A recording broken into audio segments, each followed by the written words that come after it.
口水啊！飲口水啊！仲食佢口水啊！你有冇食啊？點樣食佢口水啊？哇！嘴對嘴食嘢㗎，你有啲化科啦，我呢啲都學埋啊。係食佢啲口水啊！點樣食啊？食佢啲氣啊！係點食啊？呢啲咧要好多錢㗎，要俾好多錢㗎。要俾好多錢佢。梗係啦。咁點食法啊？佢啲口水俾你食啦。佢掠落去俾你食啊？掠落去俾你食。掠落去咪嘴對嘴？唔係啊！佢仲俾錢佢嘴對嘴，唔係嘛？俾錢佢食佢啲口水，食佢啲氣，呢啲要俾好多錢㗎，俾好多錢先食到佢嘅口水㗎。咁幾多錢到啊？大約咧有冇個即係幾多位數字或者幾多？唔使錢，唔使乜嘢錢。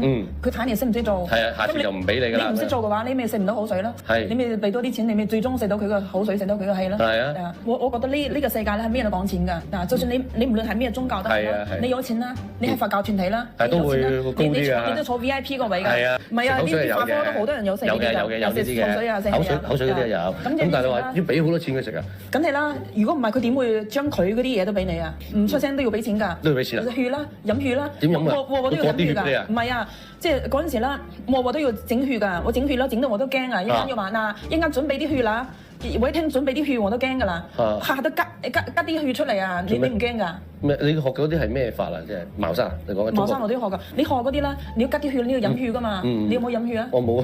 飲，全部都要飲㗎。點樣飲啊？佢將你啲血。我學茅山好似飲血㗎，因為要升級啊！每日都要飲血啊！今日話你滴啲血啦，溝啲水有啲符水啊飲，天要飲